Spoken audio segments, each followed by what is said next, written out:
Have you ever run out of things to do in Minecraft? Well, I haven't. I have the opposite problem. I have too many ideas and get distracted all of the time with new things. The problem is remembering them all, which is why I built a space dedicated completely to ideas and tasks I've got to get done and want to get done, because this world is only getting started and I have too many things I want to do. We're going to start somewhere else first before we get going with this episode. I'm actually here at the sheep farm because I put in a nether portal to the area, so we no longer have to waste rockets flying here in the overworld. Instead, we can waste less rockets flying here in the nether. And as for the sheep farm, a lot of work has taken place. I did all of this in a bonus episode you can watch by becoming a member, but basically, as said in the last episode, I had plans for a massive expansion, and so I've started to prepare for when that day comes by arranging where all of the sheep are going to sit. And as you can see, it's a lot. But that's not the focus of this episode. No, we're building a project cube. That's what I'm naming it. That will be a singular place to house all of my ideas, projects, and tasks I want to get done. For example, I can put signs up telling me to expand the sheep farm and what exactly I need to do to achieve that. I actually have ideas written down on my phone for what I have planned within this world, but I think it's cool to have an in-game place for them. As for the location of the project cube, I knew I wanted it underground and far enough away our mine didn't encroach on the territory, but not so far away that I'd spend minutes travelling or longer. If it was going to be our hub of ideas and projects, then it needed to be convenient enough to access. I picked a place in the local jungle, mined straight down, which is never recommended, but nothing dangerous for me because I'm a professional. Came out in a small cave and decided this was to be the start. My ender chest went down to mark what would become the central point of the entire cube, and got straight to work marking out the dimensions of the space I was to be clearing out, 30 blocks out from my ender chest in all 4 directions, placing a torch every 10 blocks, and then joined the tunnels up to create the outer perimeter of the space. Then I mined up 15 blocks and again did the same thing, mapping out the same dimensions that I'd done 15 blocks lower. This was to be the top of the cube. Then went back to the original layer and mined 15 blocks down. From there, you guessed it, I mined out the same dimensions as the 2 layers further up, again placing a torch every 10 blocks apart. This would become the bottom of the cube. With the dimensions set, I picked up my ender chest and put a beacon in its place. Seeing as this would be the centre and the dimensions of the cube weren't massive, I should have access to the beacon's prowess wherever I go. Of course, that prowess would be haste too. And while under that influence, I'd be using a Fortune 3 pick. The reason? I need cobblestone, not for this project but for the sheep farm expansion when it's time for it, because we're going to need to craft thousands of dispensers and observers for the collection and shearing system. So if I could gather it as a byproduct during the process of other builds and projects, then I'm going to. It makes sense. Because I'd mapped out the dimensions of the room I was carving out, mining was relaxing. I didn't have to think about anything other than the blocks in front of me, and knowing that the beacon wouldn't need to be moved about because of Haste 2's abilities would reach everywhere I went was nice. A couple of times there were mobs to deal with, but nothing unexpected for being underground. We're bordering on a cave network, so they're in the area. Sometimes they get territorial, but you gotta treat them with a firm hand. This will be the scale of the room when it's done. Obviously it's not finished, it needs heightening and lowering by 15 blocks respectively, but you can get an idea for the breadth of the space. The flooring will be glass. I really dig that block and should specify it's going to be dyed glass because it's even better. But torches don't look right. It doesn't give that finished feel to a build, and after my sheep farm build, my mind is convinced glowstone looks exponentially better. With the glowstone in place, the flooring was taken out, during which I found a spider spawner. I was half tempted to move the project cube somewhere else and create a spider farm for spider eyes we would be able to use for potions of weakness, but we'd already done a lot of work in the area and I didn't want to have to redo all of that somewhere else. There'd be other spider spawners. Probably. Won't ever be able to find them, but they're out there somewhere. Because of episode 5.5, I had some white stained glass inside of my shulker. I'd used it for the nether portal platform at the sheep farm. We're going to be using the white glass for the flooring of the middle layer of the project cube as well. What will become the main layer of the project cube, where all of the ideas are displayed. If I need more space, I can move down to the bottom layer, or heck, add in new layers. But with only a few stacks left, only a portion of the flooring got done. That meant getting more. I wanted to show the only way of getting in and out of this space is flying up through the beacon hole in the ceiling. To anyone on the surface, I must have looked like the coolest guy around, except it's a solo world, so there is no one on the surface.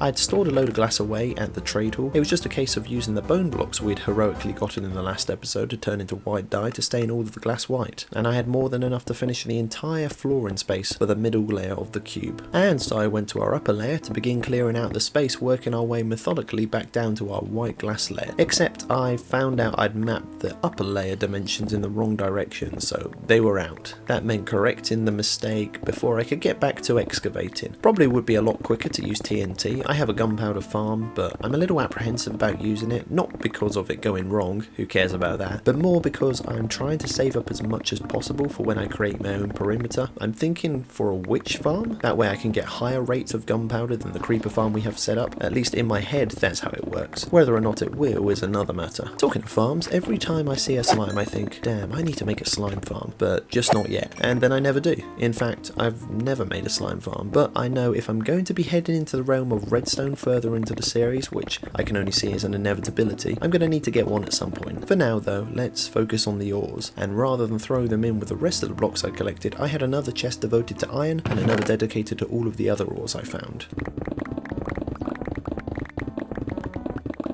The process would be a lot quicker if I didn't care about collecting everything I mined, rather than simply letting it despawn. I just couldn't seem to do it. It's always in the back of my mind, what if I needed those blocks for something further down the line? A very real possibility, and a mentality of a hoarder, but it's Minecraft, not real life, and unlike hoarding in real life, I will actually probably use the things I collect. Sometimes I'd have mobs interrupt my work that had appeared out of an adjoining cave, or ones that had spawned because of too few torches were placed, but most of the time I was alone in my zone. Honestly, I felt like I was in the flow state playing. It felt like I could play for hours at full concentration. It might have to do with the fact I haven't been glued to my phone for the past couple of days, experimenting with the question of what's life like without being a screen addicted junkie, I say as I dedicate that freed up time to a video game. Throughout the process, whenever I came across a bit of iron, a small piece of joy filled a crevice within my heart, and a spark of pleasure from my dopamine receptors tingled their way down to the hands that held the pickaxe that collected the stuff. The nice thing about mining coal ore with a Fortune 3 pick is the XP gained goes towards repairing the very tool using up its own durability, breaking the blocks it's gaining XP from. It's the small wins in life. There was a zombie watching through a little gap he couldn't squeeze through from an adjacent cave. Having him there made me feel like a zoo exhibit. Well, that's what happens when the tiger gets out. I'm the tiger, for clarification. While I had an entire shulker box full of pickaxes because I insisted on using Fortune 3 picks, I only had 4 of them, and they'd all come to the end of their durability, because the rest of them are all silk touch. So far I'd managed to mine the main area we'd put white glass into, and several layers of blocks from the top end of the project room while I worked downwards. In that time I'd found a respectable 5.5 stacks of iron, and a large chest full of other ores, mainly copper. The day I use that copper for something is coming. For what? It's unknown, but it's gonna happen. The string duper has really come in clutch during my time in this world, because trading has been a great early game way for me to repair my gear. This one phantom tried to interrupt, but getting shot in the face at point blank range was a pretty good deterrent.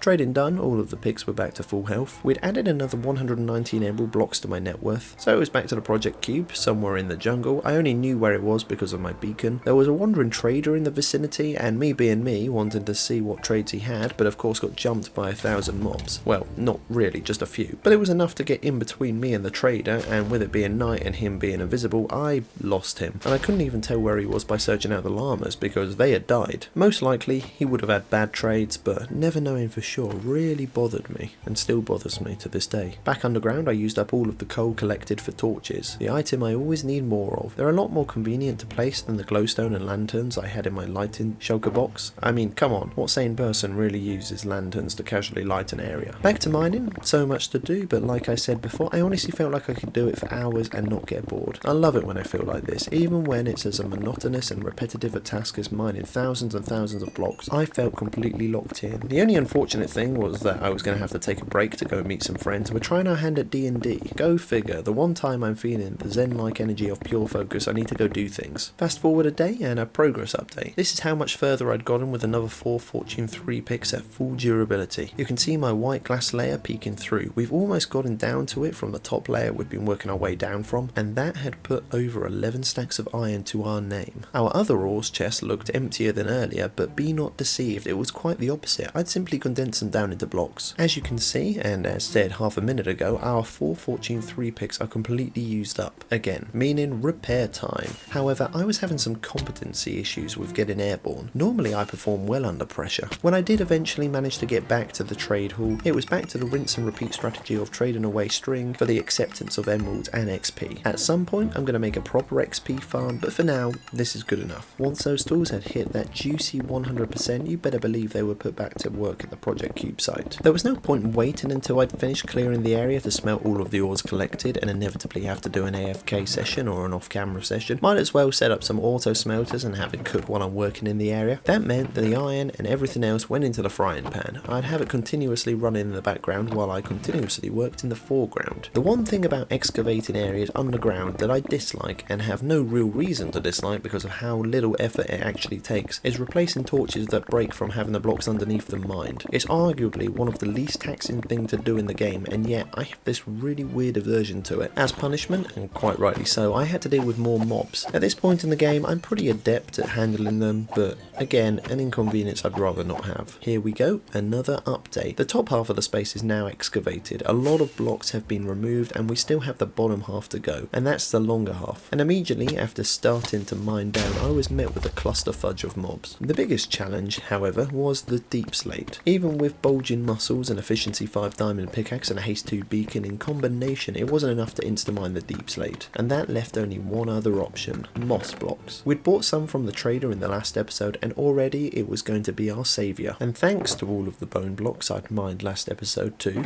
we had access to a lot of bone meal. Apparently the best way to mine deep slate is in fact not to mine it, but to turn it into moss blocks and then remove it with a hoe, which to me is kind of cool but also annoying because I'd like the ability to insta-mine the deep slate itself because I like the block and the variations you turn it into. I'm not a builder, I am trying to improve on that, but I do think it's a strong building block, and while the ability of moss block spreading is cool, I feel the game is missing a beat when we don't have access to insta-mining such a great block, but it is what it is. From my little experimentation, it was clear it was going to be most effective working top downwards, as you need the space above the moss block you're bone mealing free. So I started at the stone blocks directly underneath our white stained glass flooring, working down to the deep slate. In the small quantities that appeared at this Y level, the moss block method wouldn't be worth the hassle. Once it began to show up in larger quantities, that's when we're going to strike. But the underground struck first. Another pickaxe broke. I'd been really good recently, but let's be real, it was only a matter of time until I wasn't paying attention and had one break. After taking the first couple of layers out, here's the space under the glass. I found that if I positioned the camera at just the right level, it made it look as though all of my chests and beacon were floating in midair. That's kind of trippy, but it also just looks like I mined out all of the blocks underneath them. Although visibility was clouded, it was a good chance to have a look at the underside of some of the blocks you don't commonly get to look at. It's like breaking the fourth wall, peeling back the curtain of angles you were never meant to see and Mojang wanted to keep secret. As the excavation process continued and I got lower into the world and closer to y=0, deep slate became more and more frequent. However, until the layers were 50% or more deep slate, it still wasn't worth using the moss block method, as mentioned before, mainly because it was still quicker to insta-mine the non-deep slate blocks and take the time hit removing the deep slate outbreaking the mining pace. One nice bonus to descending deeper into our world was our discovery of our first diamonds. Well, not really, but it had been so long it felt like they were the first ones. Not that I felt the excitement I did finding diamonds as a first time player to the game, mostly because villagers are OP and you can get amazing gear without going any lower than y=60 if you want. There were still surrounding caves that needed to be lit. Mobs kept spawning in the dark corners, spotting me and thinking, yeah, I could take him, thinking I'm some sort of soft pudgy piece of meat, when in fact I'm a calisthenic hardened warrior that is bending the very world they exist in to his will. Progress update: after running out of all of my Fortune 3 picks durability, I'd refused to mine the deep slate coal ore blocks I'd found, but rather saving them until I had a silk touch pick back in my hands. I'll put them on display somewhere for the world to see because apparently they're rare. I'd also found some deep slate diamonds. They won't be safe from Fortune 3. Talking of which, to make up for the pick I broke, I bought a replacement, disenchanted the thing, and bought the enchants to turn it from ordinary to extraordinary, and then slapped them onto the pick to solidify the dream. As for the other 3 picks that hadn't been broken and instead needed repairing, you know the drill. When I got back, I found the 2 layers of blocks I was now mining had a lot more deep slate and was breaking my momentum enough that it was becoming noticeably more time consuming. So after I'd removed them, I assessed the next couple of layers. Around 50% of it was deep slate and was going to be a pain to mine. That meant moss block time. Before we could get into a rhythm, I wanted to test the first moss block conversion next to some copper ore to see if they too would transform into moss. They didn't. Exactly what I wanted to see. Any additional ore uncovered, I want. The moss spreading took a little longer than I thought, and that was mainly because of the grass that grew with it and would get in the way of my attempts at bone mealing other moss blocks. A minor issue, but still an issue. Once it had spread across the space, removing it was not only a piece of cake, but also a lot of fun. Then I'd remove any of the ore blocks left behind and the blocks with torches perched on top and replace the torches on the next layer down, which I said before I really dislike doing. Moss wouldn't spread to any blocks the torch was sat on. I don't know how I didn't know this, but I discovered that bone mealing the little shrubs would turn them into azalea trees. I got a bit carried away until I remembered that I'd be the one needing to chop them down again. Never intentionally create more work for yourself. I should really take my own advice. I only had 2 fully enchanted hoes because I didn't think I'd end up in a situation where I'd need more than 2. I've proven myself wrong, something that I often experience playing Minecraft. So it was back to the trade hall. The amount of time I spend there, it's more like my base at the moment. In the shulker I store the 2 hoes, I also have 10 fully enchanted elytras inside. I've got no business holding on to that many at a time. I removed 6 of them, freeing up room for more hoes. Basically, all of the toolsmiths weren't leveled because I hadn't the resources at the time. Now I needed to level a few until one of them showed me what I wanted. But now that I think about it, I probably should have just used my diamonds inside of my beacon shulker box to craft a couple of hoes. Bought the books from the librarians to fully enchant them. They'll both be the same except for one having Fortune 3 and another having Silk Touch. It doesn't make a difference for this project, but maybe that will make a difference in the future for something. Took about a minute to put the enchants onto the hoes, and voila, we've added to the farming firepower. As for the other 2 hoes, they needed some tender love and care via trading, though I got carried away and decided to stay for more trading because weirdly, sometimes I like it. And who can blame me when I'm making money? That one session was worth more than 5.5 stacks of emerald blocks. I flew back in the general direction of the project room, again just hoping to see the beacon beam as my guide point back.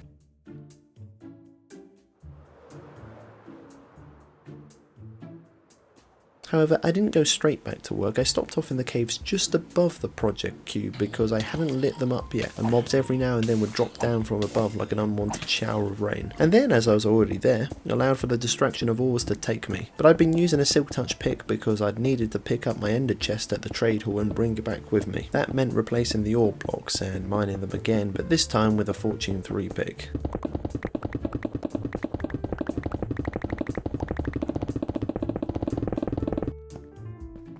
As for the moss block method, it was going steadily, a lot quicker than if I'd been stubborn and chosen to persevere with the mining of deep slate. In fact, I wonder how far I'd be in comparison to where I am now, probably not even halfway. The strategy changed as I was getting deeper and the amount of deep slate skyrocketed. I noticed there were still patches of blocks like diorite, granite, tuff, etc. Blocks that could be insta-mined. It made no sense to be turning all of the blocks to moss and then insta-breaking it with a hoe, when it would be much quicker to mine the insta-breakable blocks with my pick first and leave the moss blocks solely for the deep slate. And while the moss block method was categorically slower than mining the deep slate blocks themselves, it was still categorically quicker than mining them at regular speeds. For the last couple of layers, I stopped using the hoe and decided to manually mine the blocks. Why? I wanted to. I know it doesn't make sense, but the feeling took a hold of me, and with so little left, it didn't take long to get this finished. Finally, the space had been mined out. This was the official size of the project room. Obviously, it needed sprucing up a bit, but there's nothing like a doer-upper. There were a lot of mobs that had spawned in because of the lack of light. I'd broken a lot of torches when removing the layers and hadn't bothered to replace them because, as you know, I really hate doing it. So now I needed to bring the exterminator in me to life. After they were killed, I put in glowstone across the entire flooring, and now the place looked marginally better, although the more lit up it is, the more work you can see that needed doing. So maybe I should plunge it back into darkness and say it's finished. I'd uncovered some diamonds in the final layers of deep slate being removed. These would go towards a diamond beacon in the future. Now, access needed needed supplying. Up until that point, I'd kept flying up out of the beacon gap into the sky to get out, and still I hadn't sorted a better way of entering and exiting the place. Nether travel would allow me to connect the place to all of our other places within the world for easy access, but it was too low. It's more convenient if all of the portals are at the same level, because when I make a nether highway, I want the roads connecting each of the portals to be elytra friendly, and for me that means being at the same level. When collecting the netherrack to create a small platform for the portal to sit on, because it was going to have to be in the air, I found a piece of ancient debris. At some point I'm going to need to make the jump to netherite gear, not that it's worth the hassle other than to flex, but at the rate I'm finding the stuff, in a few decades we might make it.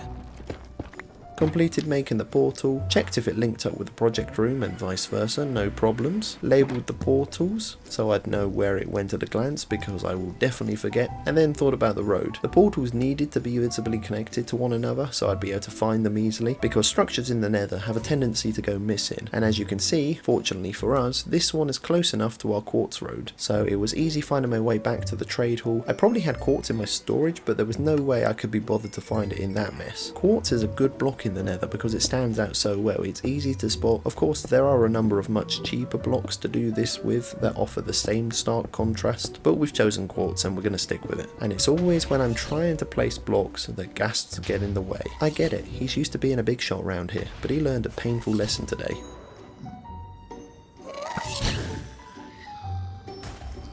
As said a moment ago, look at it, sticks out like a sore thumb, exactly what we want. In the last bonus episode, I'd stained 5.5 stacks of glass black. I wanted to use this glass for the bottom flooring, the walls and the ceiling of the project room, basically the entire cube itself. I knew what we had wouldn't be enough, but I wanted to get an estimate of how much glass we would need based on how far this glass would get us. It wasn't very far, a few blocks width around the perimeter. I'm going to be doing the walls and the ceilings too, likely it's going to take 3 or 4 shulkers of glass, again just an estimate, something I'd be doing soon. First I wanted to prep the ceiling. It's going to be easier placing glass from above rather than towering up and placing it above my head, although maybe not if I'd been using scaffolding. No, you know what, I'm not second guessing myself. I excavated the blocks above the layer I was going to be turning into glass, as was the correct thing to do. It was nice to find iron while I was at it. Again, I don't have an iron farm, so anything I come across is sweet.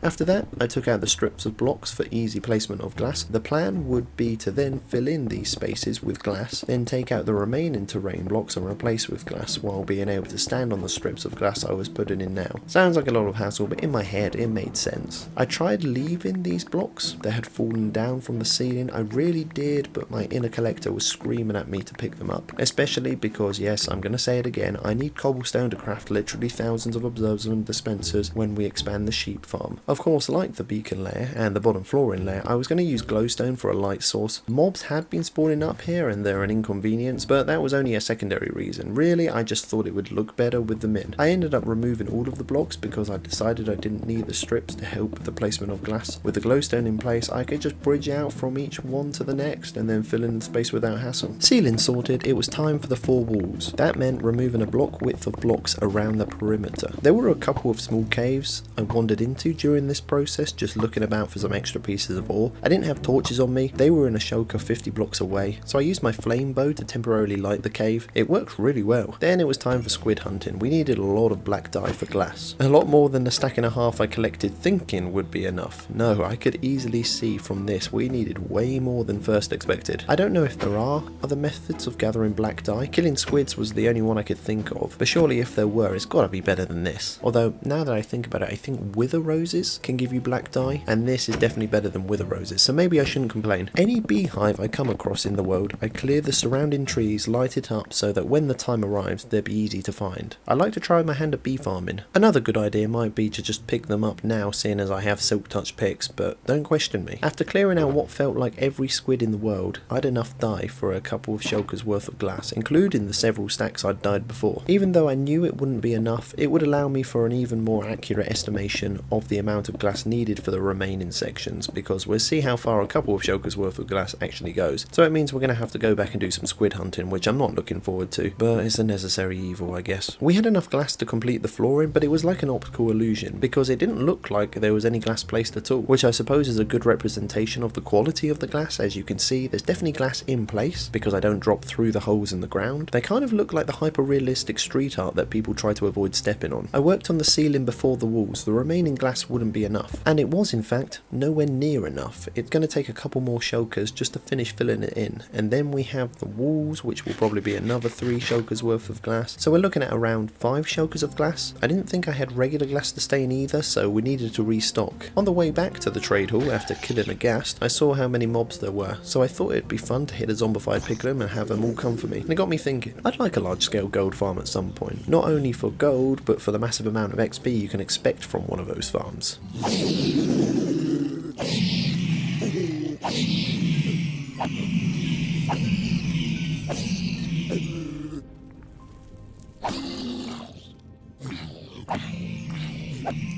My Fortune 3 picks had come to the brink of breaking again. This should be the last time I'd have to repair them because the excavating was done, so I can't imagine we're going to have to be using them for anything else. As for killing squids, it'd be nice if this was the last time. It all depended on how large this session was. It was such a boring task that I was going to try and make it the last session. Although that session also turned into a salmon killing session for nothing more than food. I had more than enough, but I liked the idea of eating cooked salmon. I also got distracted by a pillager outpost, which was a massive waste of time because we didn't get the sentry armor trim and there's nothing really else I want. After what felt like a very long time, we'd managed to collect a full shulker box of ink sacks. Before I hastily went to the desert for a lot of sand collecting, I checked my storage for glass. Good thing I did, as there was a pleasant surprise of over 3 shulker boxes worth, and because of our recent squid killing session, we had all of the black dye needed to stain all of that glass. Now, I didn't think this would be enough to finish the project cube, and I was about to head into the deep desert to collect sand to turn into glass when I remembered librarians sell glass. Let me tell you, with the amount of villagers we have, this was so much better than the alternative, and it's relatively cheap. All of this glass should be more than enough for the project room, but a slight obstacle came up. For whatever reason, when I went through the nether portal back to the project cube, I came out in a completely different place in the overworld. After flying around and getting my bearings, it wasn't far from the project cube, evidenced by the beacon beam in the sky, so I broke the imposter portal, flew on over to the project cube, tested the portals again to hopefully reconnect them.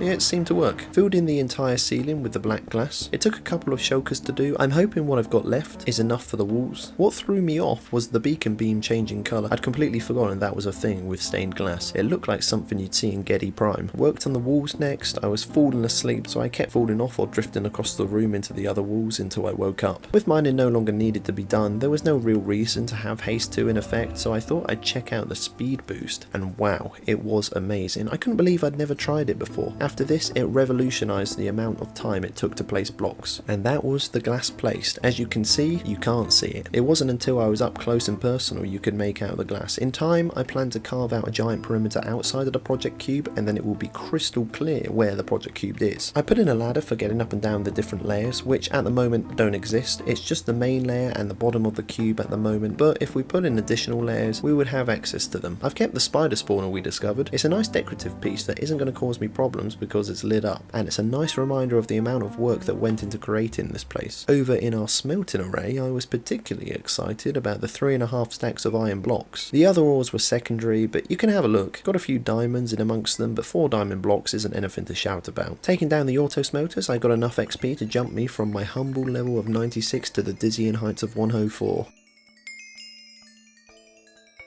Then there was also the mass amount of crap I'd accumulated from clearing out this entire area. I stacked up what I could into the storage shulkers on my ender chest and took them over to the trade hall to dump into the chests there. Picked up additional shulkers that would fit inside of my inventory, went back to the project cube, which by the way my nether portal worked like a dream, moved all of the mess of a storage system over to my main mess of a storage system, the system being there is no system. I'd left behind the cobblestone, I'd condensed them down into their own chests, 16 large ones. They went over to the sheep farm because, as said prior, I need a lot of cobblestone for the thousands of observers and dispenser that I need to craft for the expansion I'm planning. Yes, I know, I'm being repetitive when I keep saying that. It must be boring to hear, but I've just got to say it. They are to be stored inside of chests on a temporary platform at the farm itself. I imagine I'm going to need to make this platform massive to house all of the resources. Regarding the cobblestone only, as seen on my sign, we need 37 large chests worth of cobblestone, so we weren't even halfway. We hadn't finished over at the project room just yet. I needed white stained glass. That meant buying more glass from the library librarians, and now that it was a norm, I don't know why I'd ever gone to the desert to manually collect sand to turn into glass when this was an option. It was so much quicker, and better for me mentally. Sometimes shoveling sand feels great, sometimes a massive chore. Today, it would have felt like a massive chore. Then we used the white glass to make these walls 4 blocks high across the room. These walls would house all of our ideas and projects we want to take on. It might take some time before we can fill all of these walls with ideas, tasks and jobs we need to complete, but I know once I get going and ideas start to flood into my hippocampus and amygdala, it won't take long to have this room filled. I made a start while I was there with some projects I knew I wanted to get done in the world. Nothing crazy, just your standard farms any world would want. I have some crazy ideas written down somewhere I'm going to need to transfer to the room, and room space for project ideas shouldn't be an issue with the size of the area I'm working with.